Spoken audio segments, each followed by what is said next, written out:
Welcome back to another episode of Out of the Blank Podcast. Larry, it's a pleasure to have you back on the show. Invited you on here to talk about some recent news, mostly the documents, JFK documents. I know you guys have been, last time we were on talking about the lawsuit, which I'm sure we'll talk a little bit about, but recently the White House just put out an order. I guess that's what you call it, but talking about not having to release. From what I got out of it, just says they're not giving us the files. Anything that's remaining, they don't have to give it to us. Well, so President Biden issued an executive order on the evening of June 30th, which was a holiday weekend, presumably so that there wouldn't be a lot of attention brought to the order. And the reason he probably did that was because in the first paragraph of the order, he said his order was the final act required under the act. So he was basically saying no mas. He's basically saying he's finished with the act. There's nothing more for the president to do. And he is basically saying that any future releases are to be governed by transparency plans, which we call secrecy plans because they're anything but transparent. This is a follow-up to his December 15th, 2022 order, where he had created two buckets of remaining records. Section 2C of the order pertained to records for which there was no further work to be done, and those records were to be released according to transparency plans that had been drafted by the various agencies and reviewed by the National Archives and became effective on that date. I'll talk about the transparency plans in a minute. Then there was documents in Section 2D that were documents, assassination records that NARA was still working out reviews with the agencies as to whether they could be released. Those records had to be released by June 30th, or else they would become subject to the transparency plans. So in the spring, roughly 3,000 or so records were dumped. About 1,000, almost 2,000 records were dumped in June alone. Of this year, right? Of this year, yeah. There are some releases that came out that got no news headlines at all. If it wasn't for you posting them in the forums or something like that, I probably wouldn't have even heard about them. But they were like 400 or 500. They got very little attention. It's only when the president does something that they get any attention. So the records were released. About 1,000 records were released. No, I would say 2,000 records were released in June. And then the records that didn't get released by June 30th now become subject to the transparency plans. The transparency plans contain conditions or events that would occur in the future that would allow records to be released. So they're basically the wish list of the CIA and the FBI, Department of Defense. And the problem is that the transparency plans they have criteria in them that are less stringent than the JFK Act, so that means, like, for example, when the JFK Act would require disclosure, these transparency plans would allow for continued disclosure, redactions.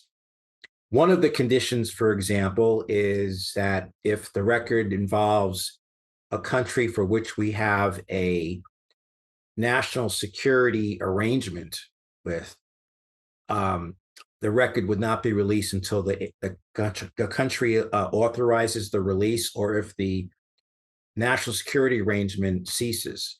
What is a national security arrangement? Think about NATO.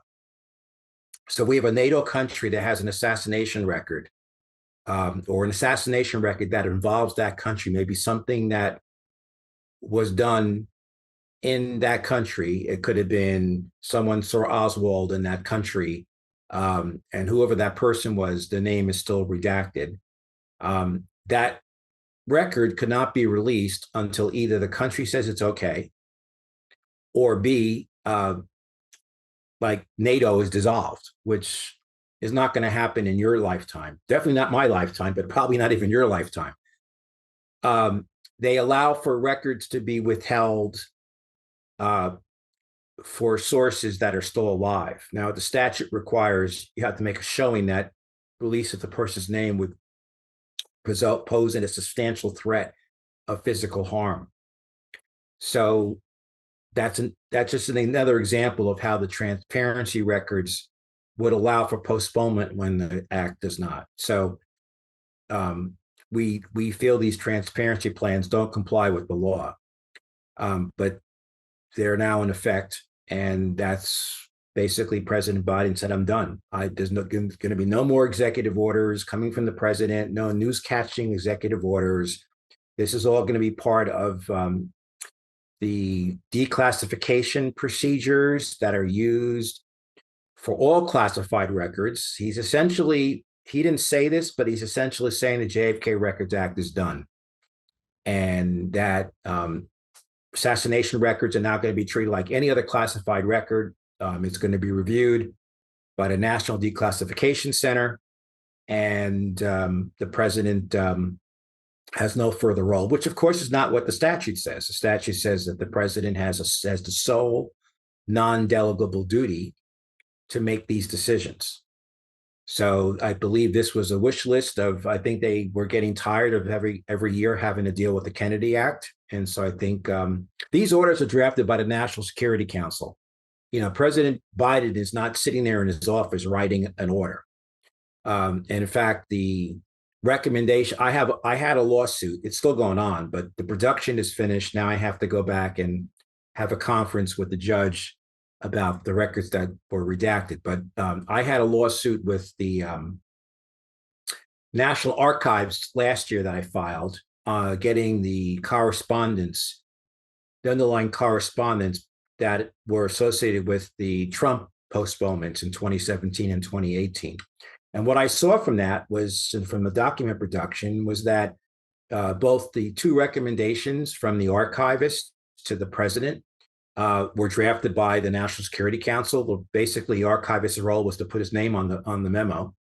And the order that was signed by President Trump was drafted by the National Security Council. In fact, the conventional wisdom is that when President Trump announced on Twitter that he was going to release all the records, I think it was in October of 2017, maybe he said this in September, I forget when he said it. He was going to release all the records, and then suddenly the records were postponed for 6 months. The conventional wisdom was that, Pompeo came to him and said, you can't release these. And in fact, Roger Stone said that, and Judge Napolitano said on Fox that when they asked President Trump why he changed his mind, the president told them that if you saw what I saw, you'd know why. Well, that's not true. While he was saying that, the order was being drafted. So what happened was President Trump didn't know the order was being drafted. And then it was presented to him to sign. He signed it, and he just lied to cover up why he did something different than what he said it was going to do. So I believe that Roger Stone and Judge Napolitano are telling the truth about what the president told him, but the president didn't want to admit that he was snookered, or at least he didn't know what was going on when he said he was going to do something. So those are the kind of things you learn from these lawsuits about how the process really works. So basically, the National Security Council, I think, is just tired of dealing with this act. It's a very powerful act, and they want it to go away. And so they wrote this letter, this executive order. The president signed it, which, for a man that has the bust of Robert F. Kennedy in his office, who is one of the bravest men this country's ever had. He went after the mafia knowing full well that his life could be jeopardized because of that. To have that bust in his office, and for him to have voted for the act, and now to basically say, I'm done before the work is finished, it's just it's just an abdication of his authority. It's a cowardly act. He gave in to the incredulous claims of the national security apparatus that somehow 60-year-old records pose such a risk to national security that the gravity of the harm that could be posed by disclosing these records outweighs the strong public interest. The CIA in 1999, after the review board went out of business, had issued a lessons learned memo. And they were talking about how the Kennedy Act had completely transformed and disrupted the way they handle classified records. And they, that memo basically, lessons learned, let's never do this again. And that's what they're doing. They won with Biden, and we're going to try to fight this. But that's what the president did on June 30th at 8 o'clock Friday night, when all the journalists were stuck in traffic on their way out to their weekend houses for the holiday. What's your legal recourse? Are you able to talk about that? Like some things you can do with the lawsuit, or things that you have? Yeah, what we filed, we have filed a lawsuit. Obviously, the lawsuit was filed before, and we finished our reply brief actually was submitted the day before the order was issued. But we have said that the president has not complied with the order. And we've also sued the National Archives. On July 14th, Friday night, the court dismissed some of the counts against the president, but kept in some of the counts against the National Archives. So this decision was just dropped. So we're still reviewing the decision, and then obviously we have to review it with our client to determine what our future steps are. But at least our action is still alive. We have several grounds to continue to pursue, and then we'll decide what to do about the claims that were dropped by the court. I mean, you always have a right to appeal when the case is over. This is only a initial ruling on a motion to dismiss. Now that the government has to file its answer, and then the next step would be a meeting with the judge to set a discovery schedule. So we still have a lot to go, but we're pleased with the results that we got so far. The judge did grant our mandamus claim, which means now that we can seek the Church Committee and House Select Assassinations Committee records that have not been released so far. Basically, it means we were trying to get an order for National Archives to pursue the records, the legislative records. Under the act, the president has the ability to postpone executive records issued by the executive branch, such as the FBI, the CIA. Those are all offices within the executive branch. We have three branches of government. We have Congress, the legislature, we have the courts, the judiciary, and then we have the executive, which is the president and the office of the president. So the court confirmed that we were right, that the president has no right to postpone legislative records. And so we can now pursue the release of the rest of the Church and House Select Assassinations Committee records. And the court also preserved our Federal Records Act claim, which is for records that are destroyed or improperly removed or destroyed. You can seek, remedy for that. What type of remedy do you have for destruction of documents? Well, there are violations of the law that the Department of Justice can pursue, and they could be civil or they could be criminal. Yeah, but what about like the Secret Service destruction of documents that we were aware of? That would be something that could be pursued. But I can't get too much into detail. We have to still study this and discuss with our client exactly what they want to do. But at least we now have the judge sanctioned, this, so we can now use this statute. And well, we have to review the order with our client and decide what we're going to do about the claims that were dismissed. So we still have a lot of work to do on the claims that remain in the case. We live to fight another day, and we're very excited about it. And although we're disappointed that some of the claims were dismissed, it's rare that you get all your claims preserved. So we're disappointed that some were dismissed, but we're also very pleased with the order. How powerful is the JFK Act if they can just, out of 60 years of people wait? I mean, what I'm thinking of is there's people that were at the beginning of this thing waiting for documents to be released, maybe next year. Those people are no longer with us, some of them. So you have people that we're waiting, hopefully, that these documents be released that aren't here. And then now you have people like myself who are waiting and wondering why it's been 60 years now. And there's either little press on any of the recent releases that I've seen, or why are you still holding it for 60 years? I mean, if it's a name, which I don't think that's the case, and when I talked to Thunheim, he said that's probably not the case, or it's an operation that's still in use.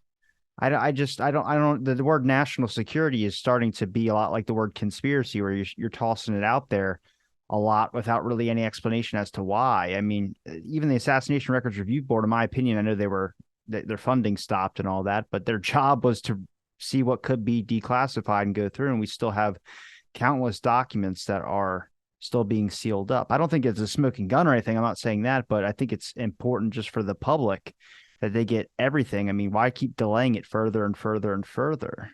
Well, the funny thing is one of the records, so the records that were dumped, the last dump of records on June 27th, about 1,100 records. They had some interesting records relating to requests from the ARB for assassination records. They had interesting memos from the CIA discussing responses to those requests. And you can see that in Department of State. So the Department of State, when they get a request, or the CIA, they would send a note to a person saying, there's a record with your name in it, and it's about to be released. Is there any reason that you can think of why we should object to this? And some people were really nervous. There was one record with this guy John Whitten. He's the one that had originally said when he was in Japan that he had some payroll encounters with Oswald. I think he was in the payroll office. Anyway, he was living overseas and he was very nervous about his name being released. And he was really urging the CIA to cover it up. But the funny one was we sent a request to the KGB, to Russia, for their KGB files. And the Russian responded indignantly saying, why should I release my records when you haven't released all your records to your own people? That's a fair point. That's a fair point. There's apparently Ambassador Mondale, Fritz Mondale, when he was ambassador to Japan, had pushed back because some of the records would have revealed some security operations that we had in Japan, and they were concerned that there was some other leftist things going on in the country, and there was a concern that if this stuff came out, it could cause the existing government to crumble. And of course, if you're the ambassador to that country, you don't want that to happen. So, but there are definitely names of people that are being withheld. And to your point, it's not just the people that, those of us who lived through the event want to know what the truth was before we die, number one. Number two, researchers want to be able to talk to these people, these witnesses. These are people who are witnesses to events that occurred before the assassination. That category of people, a lot of them have never been interviewed. People that were in Dealey Plaza, most of them have been interviewed, at least by somebody. whether it's officially by the government or by researchers. But there's a lot of people whose names have not been released and have information that about events leading up to the assassination. And the later that we keep delaying these records, either they're going to die or their memories are going to be lost to dementia, which is inevitable, when you get older. And those stories are going to be lost. Those facts are going to be lost to history forever. But that's exactly what they want to do.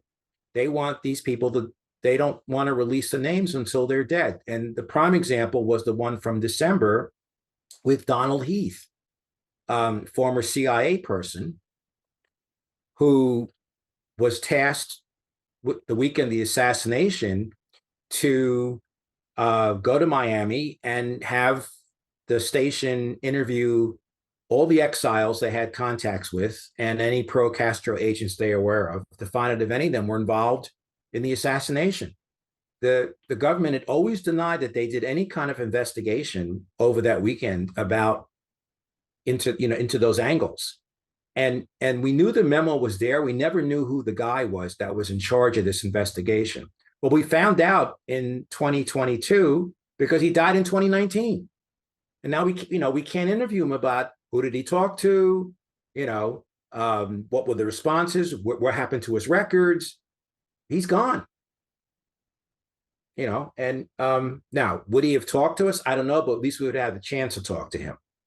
Now, some of these people, I know you and I have talked about, like a person like Forrest Lucy. We don't know why he won't talk, right? He's that former FBI. I don't think he's under a security or confidentiality agreement. I think the CIA people are, but a lot of them got released from their obligations on, when the JFK Act was passed, or at least when the HSCA was doing its investigation. So it's really frustrating. I feel they are. I think there's a duty to future generations while these people are still alive to get all the facts, and they just don't want the facts to come out.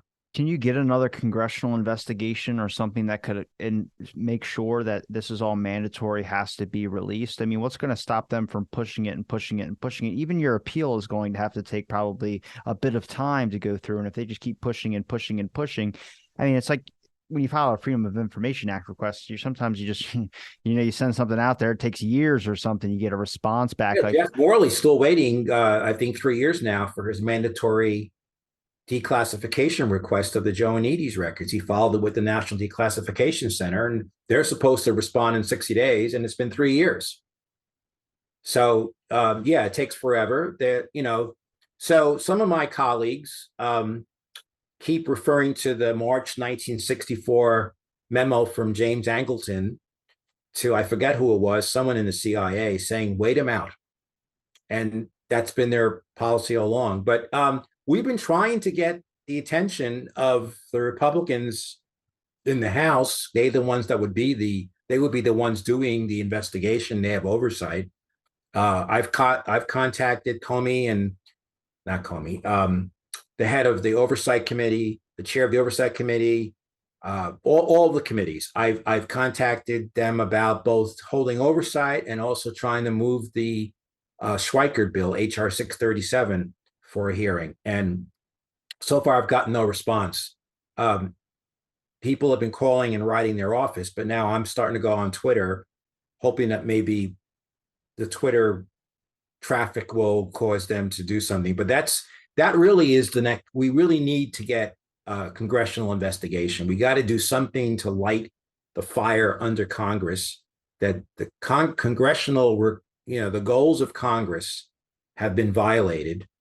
And the failure of the executive to properly implement the act should be examined by Congress. And do you think it's a more conspiratorial thing, or do you think it's just a neglect in a certain area of history, basically, when it comes to releasing these documents? I mean, I don't think there's a smoking gun. I think I said that already, but it's just very strange how they're just postponing and postponing and postponing. I understand the waited out method, but even anyone that would have the power to try and get a hearing together, anybody with a huge RFK Jr. right now is probably the one who's trending the most, but he's openly speaking about, these issues as well too. So I'm curious if there is anybody that's, what you think, it's conspiratorial, maybe, that they're all just not wanting to deal with the mess that comes with the JFK thing, like a more reasonable kind of conclusion. Well, I think on the surface, let's talk about the people that are in power in the House now. I suspect that from their perspective, they're not going to get a lot of political capital from pursuing a 60-year-old case. They're more interested in doing things that are, now that are Relevant. cultural topics.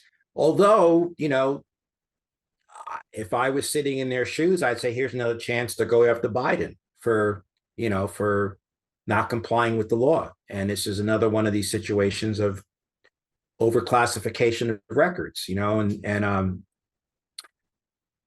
it seems to fit in with the current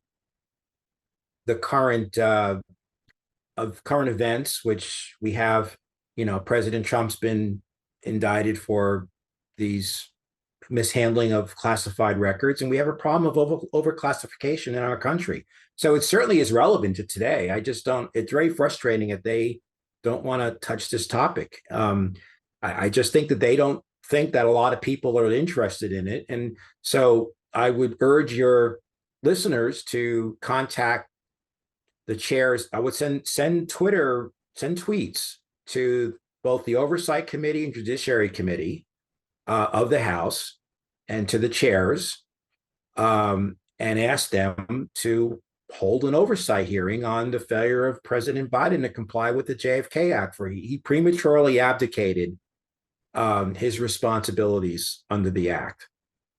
He's basically said, I give up, no mas, he's done. And he's caving into the national security bureaucracy. And the idea that he's essentially taking us back to the situation that existed before the JFK Act was passed, which was the national security bureaucrats were the ones that decided when the records would be released. And the idea that this will result in a different outcome is the very definition of insanity, right? Doing the same thing and expecting a different outcome. So he's returning the disclosure of the records to the national security bureaucracy. They have to then notify the National Declassification Center when an event has occurred. And the events, as I said before, many of them are less stringent than the JFK Act. The agency with equities in the document would contact the National Declassification Center, and then they would start the process of reviewing for declassification. The idea that that process is going to work, given the track record of declassifying records now, is just insane. And, I just wish that Congress would realize that the president is rubbing his nose in their face on this act. How complicit is the National Archives? Is that where all the documents that haven't been released are stored, or is that stored somewhere else? National Archives has, there are several collections. So when the government says 99% of the records have been released, well, first of all, what records are we talking about? We're talking about records in the collection. The JFK, the John Lennon stuff. That's what I want. There are other records. There are segregated records. There are records, and those are records involving the House Assassination Committee. There are records that were initially labeled as not believed relevant. Now, in the last year of the ARB, they were under a lot of pressure to get all the records reviewed before they went out of business. And so they would cut deals with the agencies. And a lot of records that they were fighting about, they may have decided, okay, these we'll say are not believed relevant, and then we'll focus on the ones that are of high priority to the review board. Well, we got to take a look at those records and see that, in the haste to get the work done, did they inadvertently, or did they just decide to let some other records go? And then there's the records that have not been put into the collection, that were outstanding record searches that were in existence when the ARB went out of business. The ARB went out of business on September 30th, 1998, because they lost their funding, but their work wasn't finished. And so NARA's basically taken the position they have no responsibility to do new searches. And our lawsuit says NARA said they were the successor in function to the review board. When they moved the regulations of the review board from the section of the Federal Register, the Federal Code, to the section of NARA's regulations, the justification or explanation for that regulatory move was that they were the successor in function. They said this in 2000. And they said they were continuing to supplement the collection. Supplement means add. And they haven't been doing that. So our position is that NARA assumes the responsibilities of the review board, and they have failed to take those actions. And so they should be out there searching. In fact, there have been internal emails, which we disclose, which we talk about in our lawsuit, where someone says they have information about an assassination record that's not in the collection.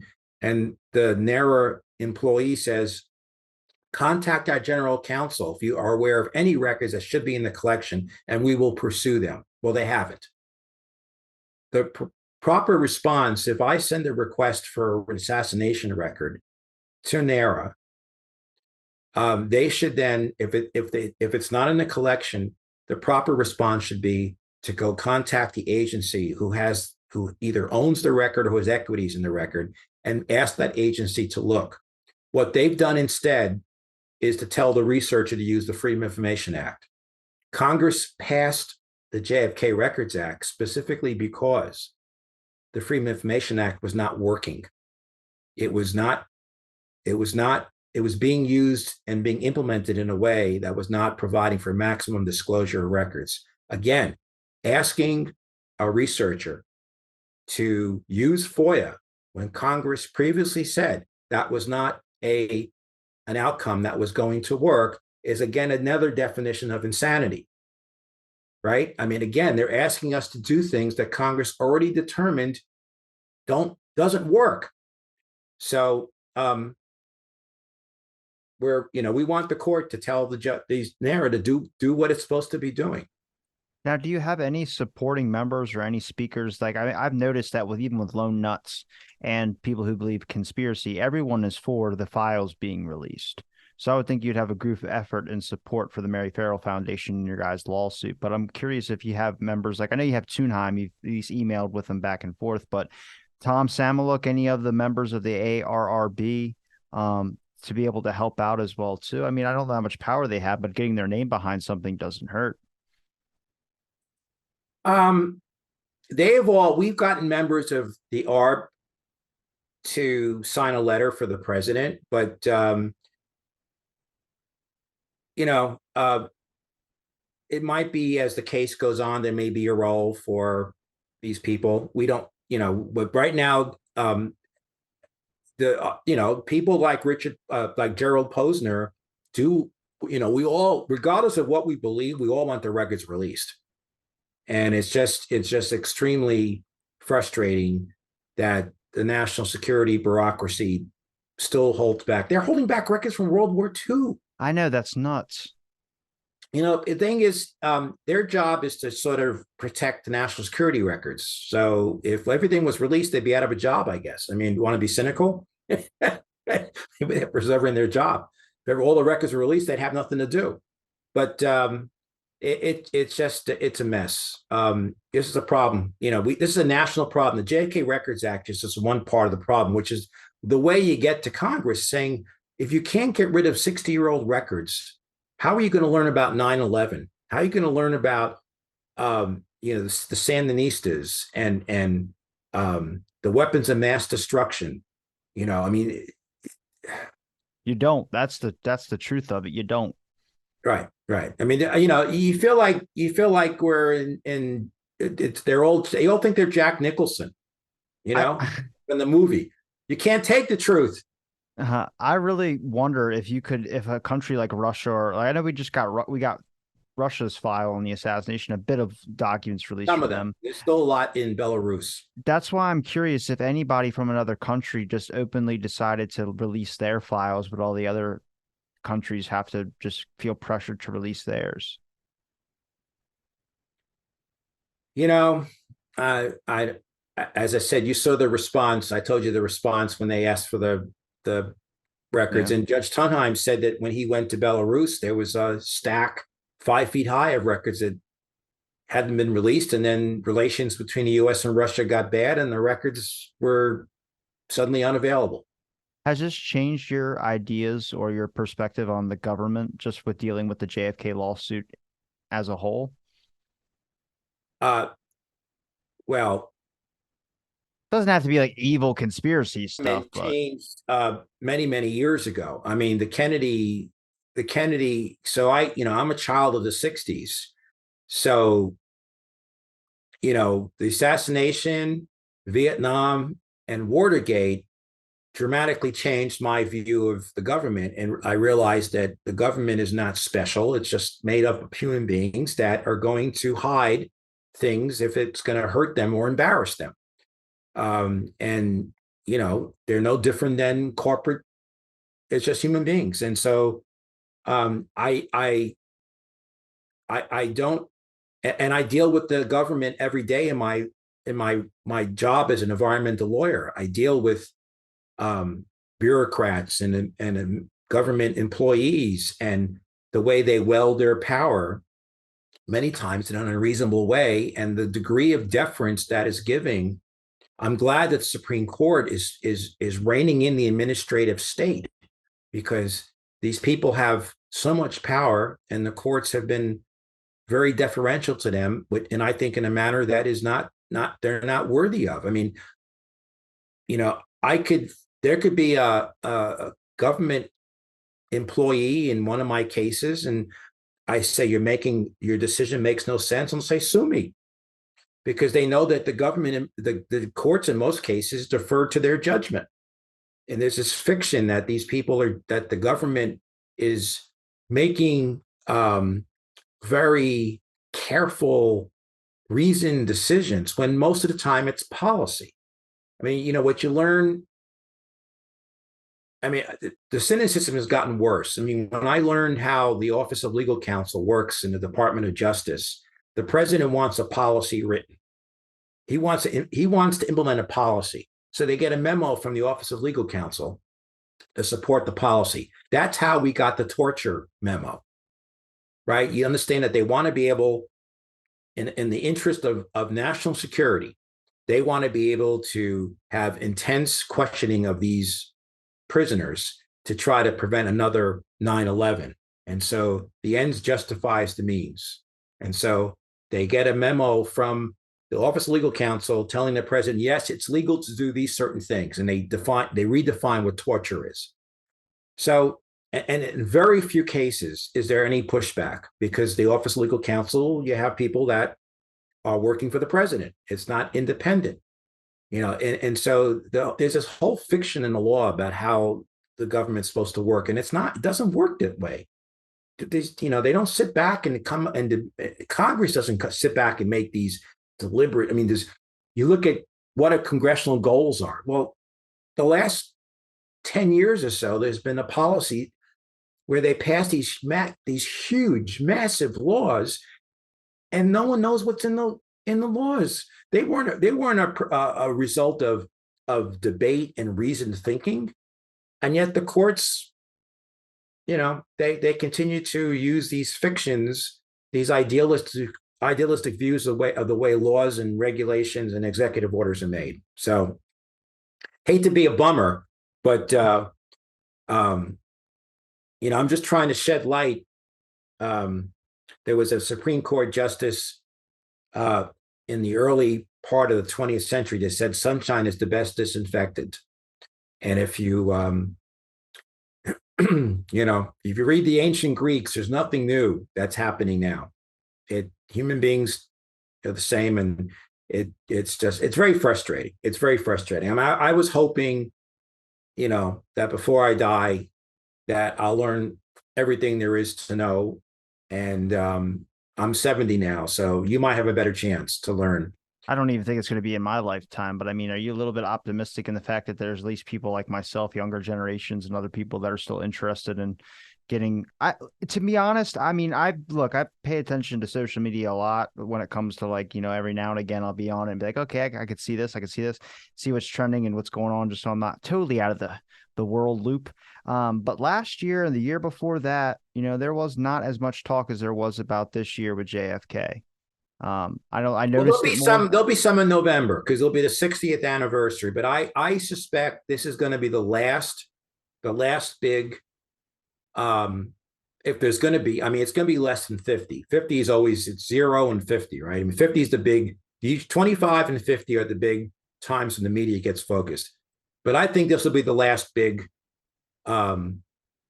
media event because in another 10 years, I would say virtually all the witnesses are going to be gone. Because, unless you're 10 years old, if you're 10 years old in 1963, you're 70 now. So if you're 20 years old, you're 80 right now. So, in 2033, I don't imagine there's going to be more than a handful of witnesses left. Yeah. And so who's going to be there to interview and talk about? And I get concerned that, when I don't know if these surveys are representative, but, people can't even tell you when the Civil War was fought or who fought in the Civil War. So I don't know if history is something that Japan, right? Japan fought in the Civil War.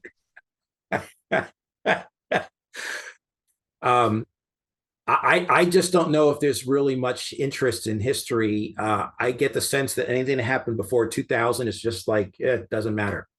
I understand that. I think it's going to be a little bit different. But I am definitely grateful and optimistic when people people like you are pursuing this. We have to get more of you, and there's a few others, but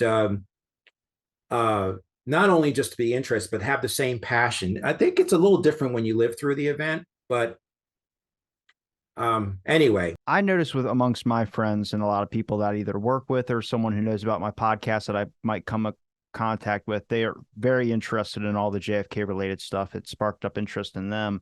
I actually just got interested in the RFK stuff. I've been having a few people on because I don't know, that one to me is a little bit different just because you got someone who's still alive who's like 50 years now been like jail. So it's like whether you agree he did it or not, there's this whole situation we kind of should at least talk about or at least trying to figure out what's going on here. But the JFK one is the first and it's the one I know most about. But the importance of that one is, I mean, the 60th, I think, is going to be different, not just because it's the 60th anniversary, but because you have at least, as far as I know, 3 or 4 films coming out on the Kennedy assassination from researchers I've talked to who are making a film about it. But there's at least 3 conspiracy films coming out on the 60th.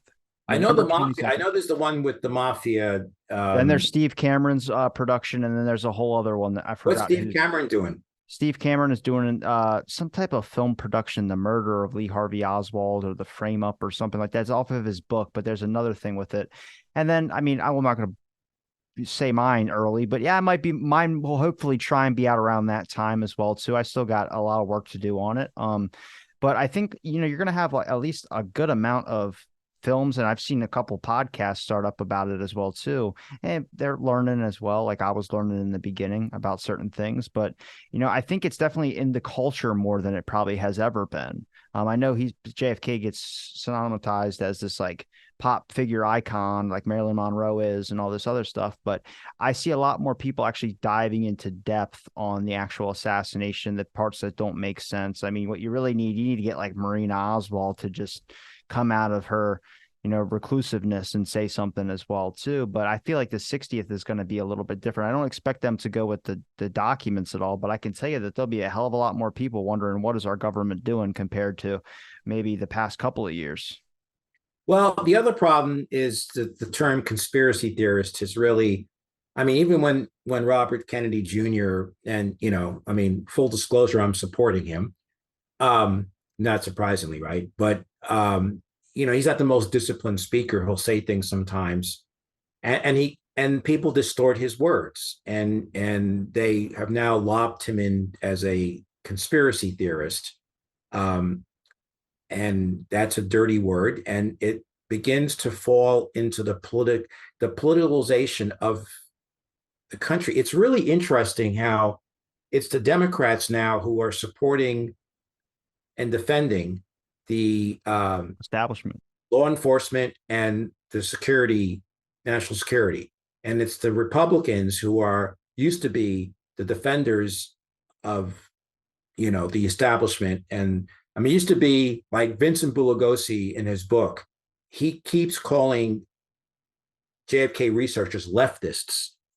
I mean, that it was a dirty word, either communist or leftist. This is all about Oswald was a communist. He was a leftist. And there was all this animus that was originating from a political standpoint. Most of the people that I know that support the Warren Commission tend to be conservative people. Yeah. And they feel that they're doing an honor. They're honoring America by defending it against this claim that there was a conspiracy within the government, or at least there was a governmental cover-up of some rogue elements. And they're defending. I mean, the Warren Commission was more about assuaging our allies that we, the leader of the free world, was not a third world country. If you look at the first meeting of the Warren Commission, there were a lot of comments about putting nasty rumors to bed so that the rest of the world understands, that we're not a third world country. And there was lots of cables coming in January and December of '64 about what the Europeans thought about us. And so this was not as much about for domestic consumption as it was for foreign consumption, to reassure our allies that we are still the America that they believe in. And so I think a lot of people still think that way, and then of course, positioning Oswald as a communist, as a pro-Castro person, well, now it just brings out all the loathsome and hatred that was directed towards communists in those days. I mean, today's terrorists are yesterday's communists. I mean, the same things are done over and over again. There's different types of people and different labels. I agree with the people who defend the Warren Commission are conservatives. I'm not a leftist, and I'm not really on the right either. I probably won't be voting again this year. I know everyone says, "Oh, you should support RFK Jr." Some stuff he says I like, some stuff I don't. I just don't think that, honestly, in my viewpoint, from what I've noticed with these agencies, is I think the president, much like every other one, even if he's attached to it by the family, is going to be the same thing that we've seen in the past. I think that part's a little bit out of their power. And I know you're like, the president is the head of, but it's those agencies, that secrecy thing, that national security thing. I mean, that can be spun any which way of like, you want to let the world fall, you want to let America fall because you release this, and then you got either a guilt trip or something going on. So it's very, very hard. The documents that were released on June 27th, they had one document from the CIA. It was about a meeting. They were reporting on the meeting with the ARB, and their definition of public interest was twofold. It wasn't just the public interest in having the records. So as you have to have an identifiable harm that is of such gravity that it outweighs the public interest in disclosure, right?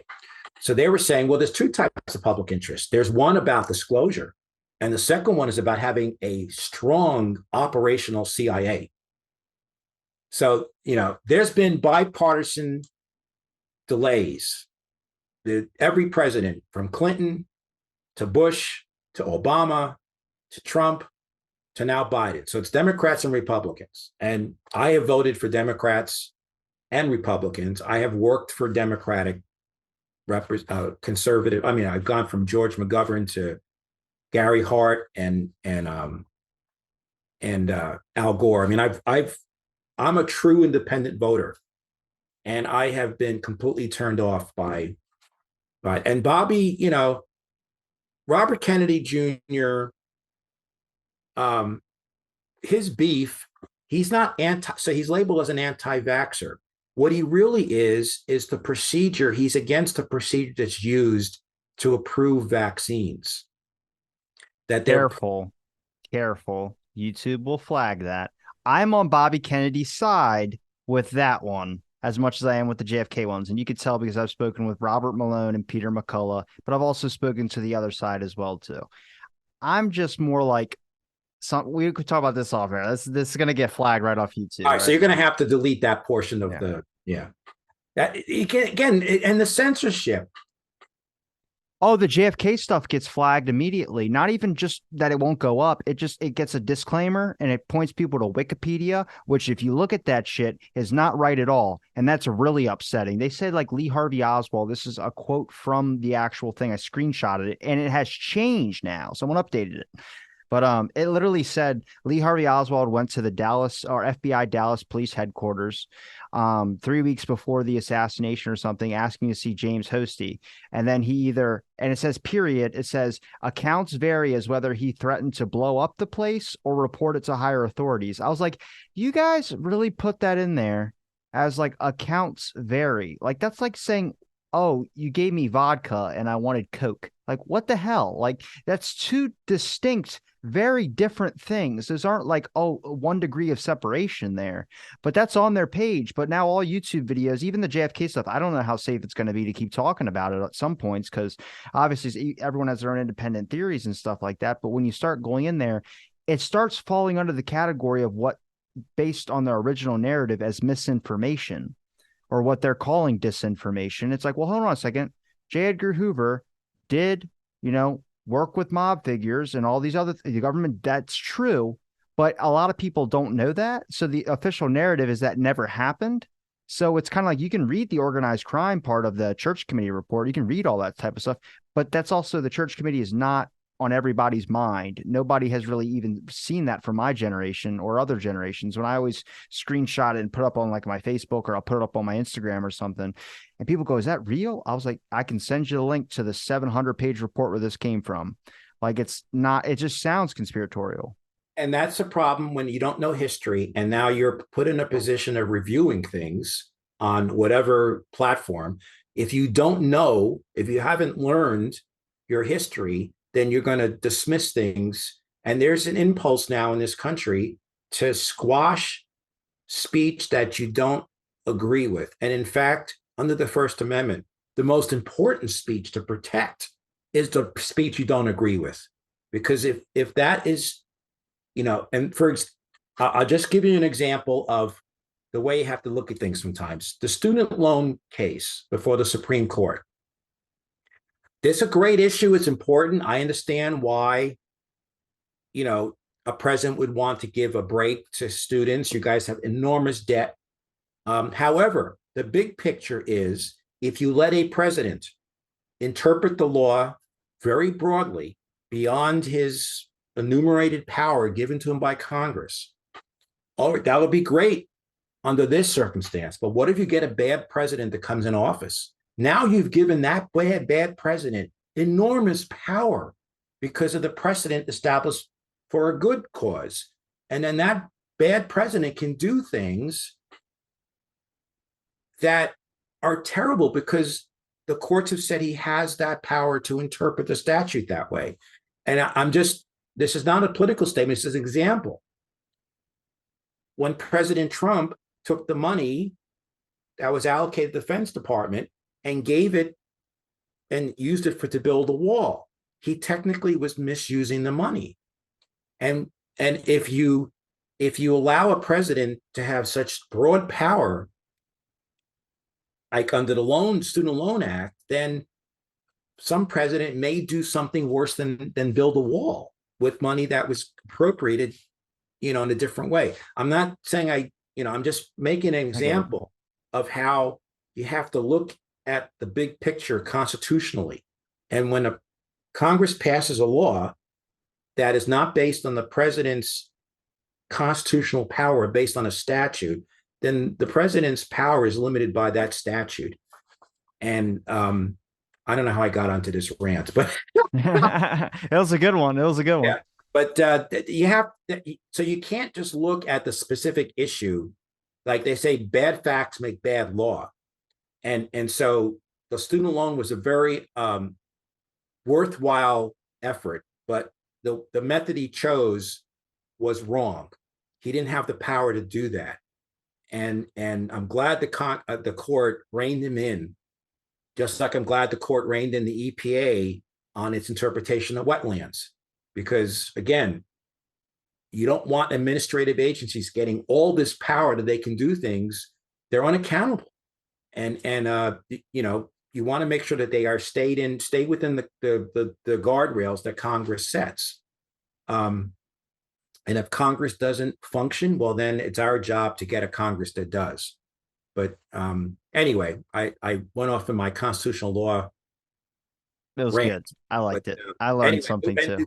Coming back to the Kennedy case, Congress gave the president very narrow grounds for postponing the records. And we believe the president exceeded those grounds in a way that violates the law. And hopefully we will eventually be able to get relief on those grounds. Well, Larry, I appreciate the time you gave me to talk on my show about some of this stuff, but is there a place where people can find any of your links and anything else you'd like to promote as well too?